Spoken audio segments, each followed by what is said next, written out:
반갑습니다. 오늘부터 우리 한국교회 트렌드 2025죠. 우리 장로님 한 분과 또 우리 함께 동역하는 우리 부목사님 한 분과 같이 보려고 하는데, 제가 이거를 2023년부터 이제 선물을 받았었어요. 그리고 2024년까지. 근데 2024년 거를 제가 조금 꼼꼼히 읽었는데, 읽어보니까 확실히 교회나 교계의 어떤 전반적인 흐름, 어떤 정치적인 흐름이 아니라 우리 성도님들과 그 문화의 흐름이 어떻게 가고 있다라는 것을 좀 이렇게 잘 파악할 수 있었던 것 같아요. 이렇게 가고 있는데 이런 게 뭐지? 했는데 여기에는 개념 정리가 딱 돼 있어서 지금 이 개념으로 가고 있구나 하는 거를 좀 볼 수 있었던 것 같습니다. 그래서 2025년은 제가 직접 샀습니다. 직접 사서 우리 장로님하고 목사님하고 같이 읽으면서 앞으로 교회 그리고 또 우리 성도님들의 흐름이 어떻게 될지 좀 같이 한번 보려고 합니다. 세상은 이렇게 분석을 하거든요. 앞으로 어떻게 될 거고 지금 사회가 이렇게 가고 있고, 근데 교회는 좀 이런 면에 좀 더뎠던 것 같아요. 근데 저도 이 책을 계속 보면서 느끼는 것은 우리가 좀 이런 쪽으로도 귀를 좀 열어야겠다 하는 생각이 들었습니다. 네, 역시 저는 조금 먼저 읽어봤는데 참 좋았습니다. 근데 머릿말부터 한번 읽고 오늘은 1장만 같이 한번 보겠습니다. 네, 12페이지입니다. 멀티 제너레이션 사회, 멀티 제너레이션 교회, 한국교회 트렌드 2024 리뷰. 2022년 한국교회 트렌드 시리즈를 처음 펴낸 이후 세 번째 책을 선보이게 되었다. 어느 한 사람의 창의적인 책이 아닌 여러 전문가의 집단 지성이 합해지고 그 바탕에 조사 통계 자료를 근거로 만들어진 책이기에 전에 없던 신선함을 한국교회에 던져주었다. 거기에 트렌디한 용어들이 새로웠다. 한국교회 트렌드 2024 이하 2024라고 함에 새롭게 소개된 개념이 있다면 외로운 크리스천이었다. 외로움의 시대에 특히 국민들의 외로움 지수가 세계에서 최상위 수준인 한국이기에 교회 안에서도 외로운 사람들이 있을 수 있다는 생각에 착안하여 기획한 것으로, 뚜껑을 열어보니 교회 생활을 하면서도 외로운 사람들이 무려 46%나 되는 것으로 나타나 한국교회에 충격을 주었다. 2024가 한국교회의 외로움이라는 화두를 던진 것이다. 2023에서 가장 중요한 트렌드가 플로팅 크리스천이었다면 2024년에는 아마도 OTT 크리스천이라 할 것이다. 한국기독교 목회자협의회에서 개신교인들을 대상으로 작년 10년 간격으로 신앙 성장에 도움을 받은 것을 조사했는데, 예배와 설교가 64%에서 28%로 크게 줄었고 미디어가 1%에서 19%로 크게 올랐다. 또 이번 한국교회 트렌드 2025 조사 결과 현재 미디어를 통해 본인이 출석하는 교회 이외에 다른 교회 예배나 설교를 듣는 이가 정확히 50%나 되는 것으로 나타나 신앙생활에 있어 개신교인들이 점점 더 미디어 의존도가 높아지고 있는 추세임을 알 수 있다. OTT 크리스천은 온라인을 통해 신앙생활을 하는 크리스천을 상징적으로 표현하는 단어인데, 성도들의 교회 밖 신앙생활 트렌드를 이해하는 데 도움을 주었다. 아마도 2024 이 10개 주제 중 한국교회의 관심을 가장 많이 받은 주제는 약한 고리 3040일 것이다. 우리 교회는 코로나 시작 후 추적 조사에서 한국 교회 내 3040 세대가 계속 이탈하고 있다는 조짐을 발견하고 이들을 대상으로 조사하여 언론에 발표하였고, 이를 좀 더 세부적으로 파악할 필요가 있다고 판단하여 아예 3040 주제를 2024에 수록하기로 한 것이다. 2024가 출판되고 나서 많은 목회자 그룹이나 교회에서 3040에 대한 강의를 요청해 왔다. 또한 고신교단에서는 3040을 단독 주제로 직접 조사하여 그 자료를 단행본을 펴내기도 하였다. 뜨거운 관심이었다. 2024 출간 후 그 영향일지 몰라도 한국 교회가 허리 세대인 3040 목회에 집중하는 모습을 보인 것은 고무적이라 할 것이다. 2023, 24 모두 주책 모두 수록한 주제가 소그룹이었다. 그동안 많은 조사를 해왔는데 공통적으로 한국 교회 건강성과 성장에 가장 큰 영향을 미치는 요소가 소그룹이었다. 소그룹이 현대 교회에 매우 중요한 요소라는 걸 발견한 것이다. 그래서 연속 2년에 걸쳐 소개하였다. 2023년에서는 소그룹의 중요성, 개념에 대한 설명했다면 2024에는 처치 인 처치라는 개념으로 세부적인 소그룹 운영 방안을 소개하는 등 소그룹의 질을 강화시키자는 내용으로 글을 전개하였다. 실제 여러 교회에서 소그룹 내용을 읽고 그대로 실천해 보았더니 진짜 되더라는 감사 연락을 우리 연구소에 해오기도 하였다. 한국 교회의 최근 영상을 직시하고 2024에서 다룬 주제가 바로 어시스턴트 포비아였다. 전도사의 교회 내 사례비가 실제 아르바이트 비용보다 못하고 젊은 MZ세대인 신세대 교역자들이 교회의 전통적인 수직적 조직 문화에 적응하지 못하는 현상을 조사 통계를 통해 밝혀낸 데 의미가 있다 하겠다. 부교역자 사역 깊이가 하락하고 있는 한국 교회의 시대적 흐름이라면 우리는 그 대안으로 평신도 사역 강화를 제시하였다. 이번 2025에는 연속선상에서 평신도 사역에 대한 주제를 포함시켜 이 문제에 대한 논의를 이어가고자 했다. 2023과 달리 2024에서 눈에 띄는 점은 이 책의 내용을 주제로 한 교회별 리더십 워크숍이 늘어났다는 점이다. 중직자 수련회, 교역자 워크숍, 당회원 워크숍 등이다.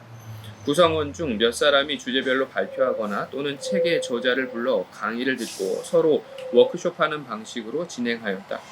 당회에서 정책 당회를 하며 내년도 정책 목표로 이 책의 10가지 주제를 모두 선정한 교회도 있었다.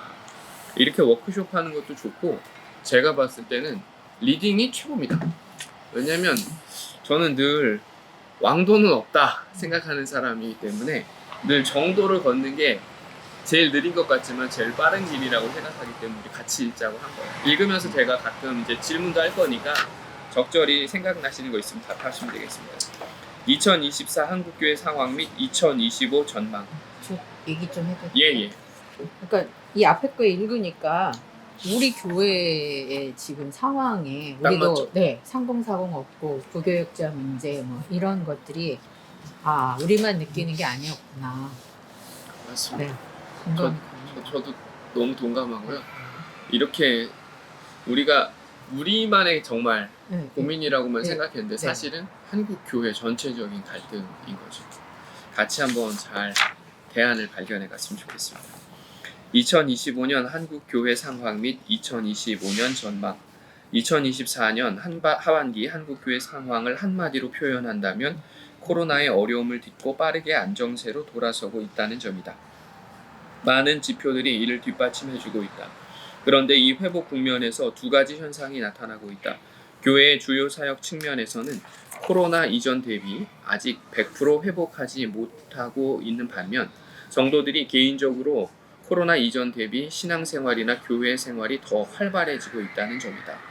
목회 데이터 연구소의 이번 한국교회 트렌드 2025 조사 결과에 따르면 성도들이 지난 주일 드린 예배 형태에 대한 현장 예배 비율이 지속적으로 증가하고 있는 반면 온라인 예배는 감소하고 있는 경향이 뚜렷하게 나타나고 있다. 즉 출석교회에서 현장 예배를 드린 비율이 79%로 2024년 1월 대비 9% 증가했고 출석교회 온라인 예배는 9%로 1월 16%에서 무려 7%나 하락해 코로나 이후 처음으로 10% 밑으로 떨어지는 결과를 보였다. 유튜브 사용 등 평상시 성도들의 온라인 신앙생활이 더욱 늘어나고 있지만 주일 예배의 경우 현장 예배 비율이 계속 증가하고 있는 것을 보면 확실히 예배 형태는 코로나 이전으로 회귀하고 있음을 보여주고 있다. 그럼 성도들의 신앙생활은 어떻게 변화되고 있을까? 조사 결과 1년 전보다 신앙 나눔, 기독교 방송 시청 및 청취, 기독교 모임 참석, 성경 공부, 제자 훈련 영역에서 모두 증가한 것으로 나타났다. 코로나의 어려움을 딛고 이제는 성도들이 나름의 신앙생활을 좀 더 적극적으로 하고 있음을 알 수 있는 대목이다. 이렇게 신앙생활이 활발해짐으로 인해 개인의 신앙도 더 깊어졌다는 인식이 커지고 있다. 개신교인들의 신앙 수준이 코로나 이전보다 어떻게 변화하고 있는지를 살펴보면 2024년 6월 조사에서 코로나 이후 처음 깊어진 것 같다는 응답이 약해진 것 같다는 응답을 앞지른 것으로 나타났다. 1년 전만 해도 깊어진 것 같다 18%, 약해진 것 같다 29%로 약해진 것 같다는 응답이 높았는데 이번에는 역전된 것이다. 이는 앞서 언급됐듯 코로나 이후 개신교인들의 교회 사역이나 활동, 개인의 신앙생활이 코로나 때 움츠렸던 상태에서 기지개를 켜고 활발해지고 있음을 뜻한다. 그러나 개인 신앙 활동이 긍정적으로 변화되고 있는 현상과는 달리 교회 사역 전반에서는 아직도 코로나 이전을 회복하지 못한 상태이다. 코로나 이전 대비 현장 예배 출석률을 추적해보면 2023년 1월 83%의 회복률을 보였는데 2023년 5월 86%, 24년 1월 87%, 그리고 24년 6월 88%로 미세하게 증가했지만 전체적으로 2023년 1월 이후 회복이 멈춰 있음을 알 수 있다. 또 교회 학교 역시 작년 6월 79% 이후 올해 80%로 거의 박스권 안에서 변화를 보이지 않고 있다. 그럼 주요 사역별 변화는 어떨까? 헌금을 제외한 주요 사역 역시 2023년 5월 이후 더 이상 회복되지 않고 70% 중반대 회복률에 멈춰 있는 상태이다. 이를 교회 규모별로 보면 중대형 교회는 80% 이상의 회복률을 보이는 반면 소형 교회는 70% 회복도 힘겨워하고 있는 것으로 나타났다. 이상으로 개인의 신앙생활 변화와 교회 사역 변화를 살펴보았다. 종합해보면 코로나 이후 10%에서 15% 교인이 이탈한 상태에서 남아있는 교인들의 신앙생활이 코로나 이전보다 오히려 활발해졌지만 교회 사역은 전반적으로 코로나 이전을 회복하지 못하고 멈춰있는 이중적 현상을 보이고 있는 것이 현재 한국 교회의 모습이다.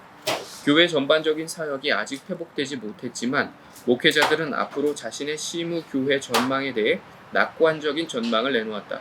이번 한국교회 트렌드 2025 조사에서 담임 목사들에게 향후 시무 교회 출석 교인 수 예상을 물었는데 목회자들은 증가할 것 49%, 현재와 비슷 41%, 감소할 것 10%로 응답해 코로나의 상황에서 다시 일어설 수 있으리라는 희망을 나타냈다. 코로나 이후 한국교회가 주요 사역에서 또 현장 예배 참석자 수에서 아직 100% 회복하지 못하고 있는데 현장 목회자들은 그들의 교회가 앞으로 교인의 수가 늘어날 것이라는 긍정적인 인식을 갖고 있는 것이다. 이는 매우 중요한 요소인데 우리 교회가 더 나아질 수 있다는 목회자들의 의지가 반영된 것으로 한국교회 전체가 하락하는 흐름 속에서도 한국교회 목회자들이 좌절보다는 희망을 놓지 않고 있다는 것을 알 수 있다. 저는 여기 지금 몇 번째 읽으면서 뭔가 되게 꿋꿋하게 뭔가 그 밧줄을 좀 붙잡고 있는 그런 느낌이라고 할까요? 그런 느낌이 좀 들었어요. 자, 이제 과거 이야기였고요. 지금부터가 이제 2025년에 대한 이야기입니다. 먼저 10가지 트렌드를 제시하는데요. 그 10가지 트렌드에 대해서 아주 간단하게 잠깐 정리합니다. 이번 한국교회 트렌드 2025에서도 기획 과정에서 치열한 토론이 있었다. 10개 주제를 뽑는 과정은 진통이었다. 어떤 주제는 기획 팀원 간의 의견이 나눠져 결국 투표로 결정하기도 했다. 그리하여 최종 선정된 10개 주제는 현상 영역 4개, 개인 영역 4개, 교회 영역 2개로 구성되었다. 자, 현상 영역의 트렌드입니다. 첫 번째, 유반젤리즘. 유튜브 신앙생활을 이야기하는 거죠. 코로나를 지나면서 사람들의 유튜브 사용량이 폭발적으로 늘었다. 이번 한국교회 트렌드 2025 조사 결과 개신교인들의 하루 유튜브 사용량이 거의 2시간 가까이 되었다. 유튜브로 설교를 듣고 찬양을 들으면서 오프라인에서 느꼈던 감정을 거의 그대로 느낀다. 앞서 언급했지만 사람들은 미디어, 즉 유튜브를 통해 신앙 성장에 도움을 받고 있다. 미디어의 영향력이 예배나 목사님의 설교를 넘어서려고 하고 있다. 이런 상황에서 우리는 유튜브 에반젤리즘이라는 현상을 생각했고 유반젤리즘이라는 조어를 만들었다. 우리는 지금 유반젤리즘 시대에 살고 있다. 이 글에서 유반젤리즘의 시대에 교회가 무엇을 하고 어떻게 대응해야 할지에 대해 고민해 보았다. 제가 그래서 지금 이거 녹화하고 있는 겁니다. 왜냐하면 우리는 별거 아닌 것이라고 생각하지만 이 별거 아닌 것을 통해서 어떤 신앙에 대한 뭐랄까요, 성찰 또는 같이 한번 우리 한국교회에 대해서 진단하고 또 대안을 고민해 볼 수 있거든요. 그리고 의외로 많은 분들이 이런 걸 하고 싶어 하세요. 옛날처럼 그냥 뭐 이렇게 하십시오 하면 저렇게 하고, 뭐 이렇게 하고 저렇게 하십시오 하면 저렇게 하는 그런 시대가 아니라 지금은 이제 같이 고민하면서 같이 해 가고 싶다라는 거죠.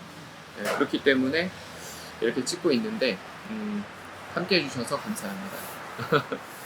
네, 두 번째, 오소프락시, 신앙의 양극화. 2024에서 언급했듯 수축사회의 특징 중 하나가 양극화 현상이다.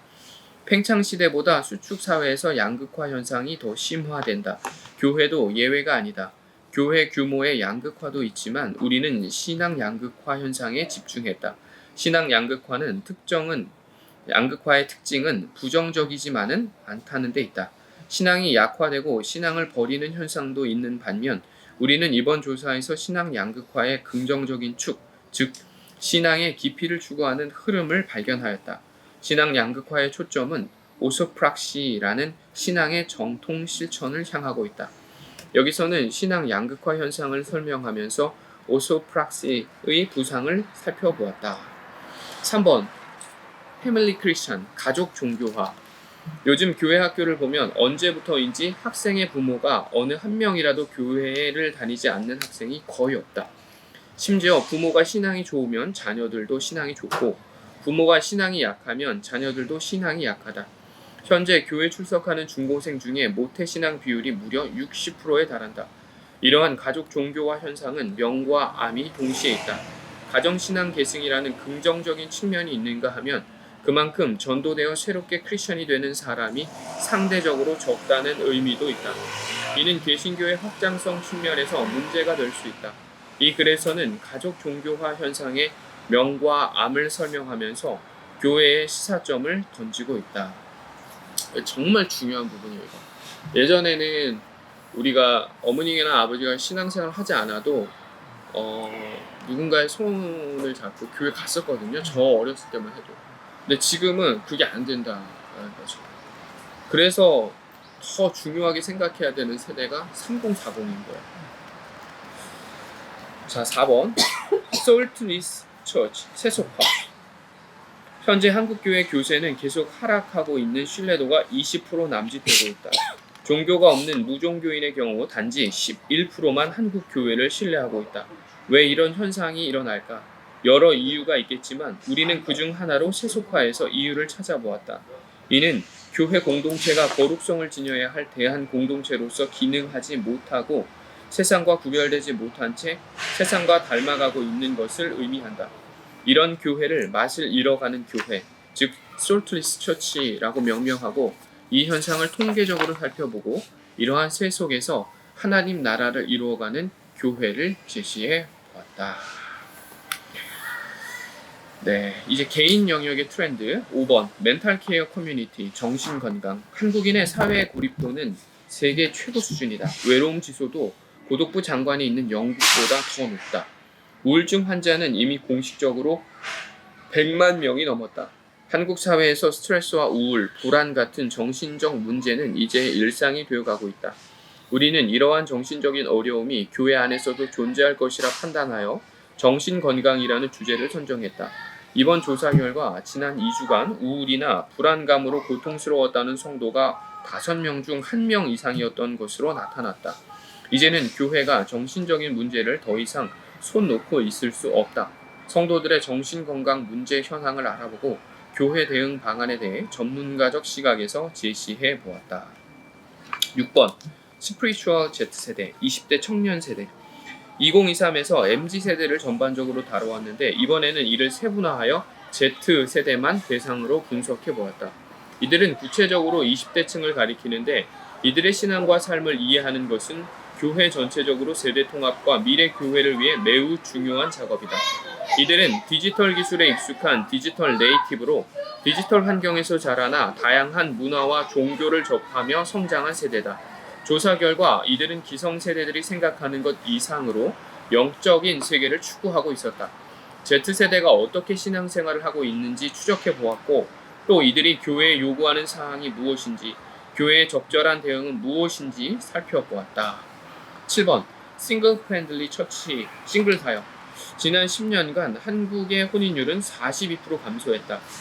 교회 청년부의 20대 초반 대학생과 함께 신앙생활하고 있는 30대 중반, 40대 미혼자가 점점 많아진다. 이들은 가정을 중시하는 교회 문화권에서 속해 있을 만한 곳이 없다. 교회 안에서 소외된 그룹이다. 교회는 이들을 여전히 결혼 대기자로 본다. 이들은 이들에 대한 교회의 편견에 힘들어한다. 사람들은 결혼하기 전, 결혼 후, 이혼 또는 사별로 싱글이 된다. 결국 모든 사람에게 싱글은 삶의 여정의 일부이다. 이 글은 교회가 싱글들의 삶을 존중하고 이들을 사역의 현장의 주역으로 끌어들이기 위해 어떻게 해야 하는지, 어떻게 싱글 친화적인 교회가 될 수 있는지 조사 통계 데이터를 근거로 이야기하고 있다. 이 부분도 정말 중요해요. 왜냐하면은 그 40대 싱글 분들이 기존 지역 교회에서 자리 잡기가 힘들어요. 그래서 대형 교회들로 가는데, 대형 교회들에서도 사실은 많이 모여 있으니까 굴러는 가거든요. 근데 그분들을 전문적으로 사역해주고 케어해주는 어떤 그런 목회자들이 준비되어 있는 곳은 거의 없어요. 네, 거의 없고, 저는 결국 지역 교회도 그 싱글들에 대한 마음을 어떻게 먹고 어떻게 하느냐에 따라 다시 모일 수 있다고 생각하거든요. 네, 이거 정말 중요해요. 저는 예. 제가 대표적인 사람이잖아요. 그래서 우리 교회 희망이 있습니다. 근데 제가 요즘 느낀 게 뭐냐면 사실은 제 정부가 지금 다 싱글이에요. 그렇죠. 그래서 이 안에서 근데 사실은 그 안에 그 되게 외로워하고 힘들고 하는 모습들이 있거든요. 그렇죠. 여기서 뭔가를 좀 해봐야 되겠다라는 생각이 들었어요. 그래서 뭐 물론 거기는 좀 나이가 많기는 하지만 그래도 그게 좀 일단 시발점이 될 수 있지 않을까 생각이 그래서 듭니다. 저도 이제 싱글 삶을 짧게 살고 이제 가정을 이뤄서 살다 보니까 이해 폭이 제한적인데, 사실은 장로님 말씀하신 것처럼 그 그룹 안에서 뭔가를 해주면 선구자적인 역할을 할 수 있게 되는 거죠. 너무 진짜 필요한 부분이에요.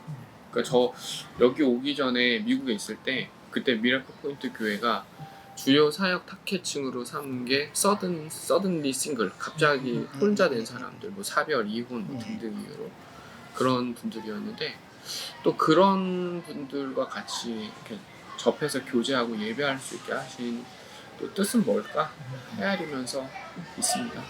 한번 우리 같이 좋은 방법을 같이 또 고민해봐요. 네, 8번 시니어 미니스트리 고령 교인 사역. 2030의 10대 주제 중 목회자들 사이에 가장 반응이 컸던 주제가 액티브 시니어였다. 고령화 시대에 그만큼 목회자들에게 주요한 주제였기 때문이다. 2023년 말에 발표된 통계청의 향후 50년간 미래 인구 추계 자료에 의하면 앞으로 10년 뒤 65세 이상 고령 인구가 지금보다 절반이 더 느슨해지는 것으로 예상됐다. 현재 한국 교회의 고령화 수준은 2050년에 한 대한민국 고령화와 맞먹을 정도로 교회가 일반 사회보다 고령화 속도가 빠르다.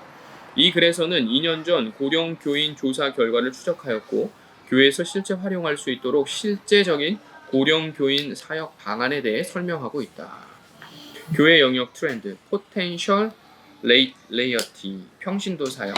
이 주제는 2024년 부교육제 사역 기피 현상에 뒤인 것으로 과거부터 중요했지만 이제 불가피하게 평신도 사역이 한국 교회의 중요한 과제요 트렌드가 되었다는 것을 설명하고 있다. 경험과 은사를 가진 성도를 선발해 일정 수준의 교육을 거쳐 그 역할을 감당하게 하자는 것이 요지다. 실제 조사를 해보니 평신도가 생각하는 것보다 목회자가 평신도 사역을 생각하는 것이 더 개방적인 것을 확인했다. 목회자들은 목회자 영역의 상당 부분을 평신도가 대체해도 무방하다는 인식을 갖고 있다. 이제 평신도 사역의 흐름을 거부할 수 없게 됐다. 그래서 이거 정말 중요하고, 교회 안에 필요한 어떤 부분들을 감당하겠다는 성도님들 계시면 저는 교육을 받을 수 있도록 우리가 물질, 시간 이런 것들을 지원해 줘야 된다고 생각해요. 예를 들면 우리 교회 음향을 다뤄주실 분이 없어서 지금 사실 좀 어려운데, 만약에 이거에 마음이 있고 뜻이 있다고 한다면 정말 근처에 있는 전문 대학이라도 가서 공부하실 수 있도록, 그래서 교회에 봉사할 수 있도록 우리가 좀 그 정도로 이렇게 평신도 분들이 정말 사역자로서 거듭날 수 있도록 좀 생각을 해줄 필요가 있는 것 같습니다. 네, 10번 미션 비욘드 트랜지션, 선교 트렌드. 2023년, 24년에서 계속 후보에 올랐다가 이번에 드디어 선교 주제가 채택이 됐다. 최근 30년간 국제사회의 변화와 함께 세계 선교의 흐름도 급변하고 있다. 이러한 변화는 한국교회 선교에도 변화를 요구하고 있다. 한국교회는 시대적 요청에 따른 부상하는 선교 영역을 준비해야 한다. 이 글에서는 부상하는 선교로서 이주민 선교, 총체적 선교, 미디어 선교 등 새로운 접근법과 접근 방향에 대해 설명하고 한국 교회가 이런 선교적 흐름에 어떻게 대응해야 하는지를 제시하고 있다. 좀 특이한 방식의 어떤 선교의 접근이 필요해요. 그래서 제가 지금 하고 싶은 것이 한 향후 2년 정도 후는 저기 있는 숙소 공간을 꼭 게스트하우스로 만들어서 이 지역 주민분들을 선교하는 일이에요. 분명히 니즈 있을 거거든요. 분명히 지방에서 병원 진료 때문에 오시는 부모님들, 또 친인척들, 뭐 집안에서 식사하고 뭐 다 좋은데 잠자리는 아시다시피 아파트들이, 요 주변 아파트들이 큰 아파트들이 없기 때문에 잠자리가 불편해요. 근데 그렇다고 뭐 호텔 가기도 그렇고 모텔 가기도 그렇거든요. 근데 집 앞에 걸어서 올 수 있는 이 교회에서 무료로 호텔 시설의 숙소를 제공해준다? 어느 누가 싫어하겠어요? 네, 저는 이런 식의 어떤 선교적 접근이 우리한테 계속 필요하다고 저는 생각합니다.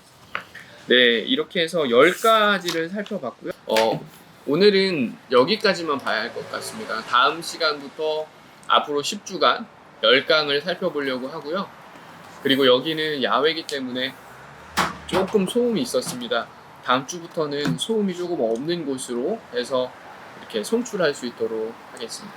네, 한국교회 트렌드 2025, 우리 앞으로 어떻게 변화해 갈지를 같이 고민하면서 주님 보시기에 기쁨이 되고 또 주님께 영광 돌리는 몸된 공동체 이루어갈 수 있었으면 좋겠습니다. 네, 온라인으로 함께 해주셔서 감사합니다.